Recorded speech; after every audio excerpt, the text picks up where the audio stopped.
ولی چطوری؟ اصلی برات یه فیلم سوپر غمگین آوردم به اسم پاپوش. قسمت اول، یا خدا ببین قسمت‌های بعدی چیه. قسمت یک این بود. ایستاده به افتخار تمام بازیگرای این ویدیو کف دستی رو میزنیم. سلام به شما یه بازیگرای سینمای ایران. پیرنگور خلیل شیاخه. واه این دیگه کیه؟ واه چه شد مگه؟ دوست پسرمه دیگه، می‌خواستی تنها بیا؟ آره تنها بیا. نمیدونی محمد رو من غیرتی اینو ببینه قرار منو بکشه. حاضرم سر جوونیم قسم بخورم محمد بیاد یک پلشیه. مشخصه مثل روز روشنه. اوه حالا شما قوله که نشکست دیگه، نمایشگاه داره دیگه. بابا چه ربطی داره؟ میگه شوهرم غیرتیه، تو میگی اوه فلان قوله نشکنده نمایشگاه داره. کسرات چیه؟ عزیزم بیا بریم تو. سلام و کیه خواب حافیه کف شده نبیار.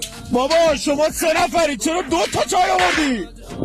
عزیزم من این تماس مهم دارم الان میام. شما چای نمیخوری؟ همینجا بگم نقش داداشمون رو در آورده. ببین این اصلا داداشمون مناسب این نقش نبود. بابا این داداشمون خودش هم خواهره. البته با بازیگر نیستم با این نقش هستم من.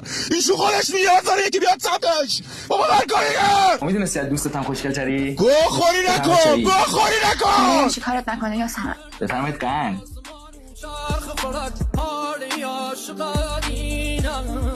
کونه لق من آقا، اصلا کونه لق من.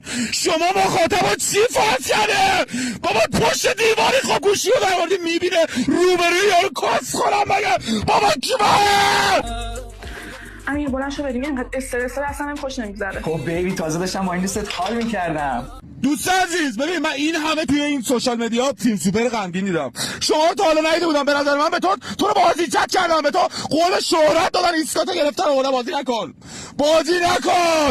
خدافظ دوست عزیزم. برید فقط خدافظ. عجب فیلمی ازش گرفتم واسش فرستادم. من که تو ویدیو نیافتادم. نه یه جو گرفتم تو نیافتی. عجب مرموزی هستی تو. حالا ویدیو رو واسه چی می‌خواستی؟ حسادت دوستانه رفیقم خیلی خوشبخت کرده بود، با سر افتاده بود تو اصل، بدبختش کردم.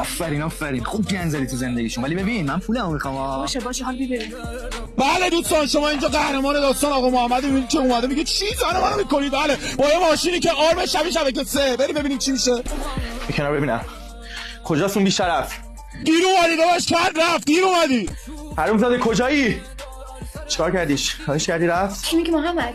راجب چی داری صحبت میکنی؟ این سید من یه سوال دارم. تو با اون عقل کمت نمیگی کش که فیلم گرفته کی بوده؟ محمد به خدا داری اشتباه میکنی. اصلا اینجوری که فکر میکنی به قرآن برام پاپوش نیستن. خفه شو بابا. مگه بیکارم میخوام واسه تو پاپوش درست کنن؟ دیگه نمیخوام ریخت تو ببینم. لباساتو جمع کن گم شو خونه بابات. مرسی داش محمد. ادامه فیلم سوپر رو میبینیم. خیلی عالی چک زدی. خداییش دست خوش. بابا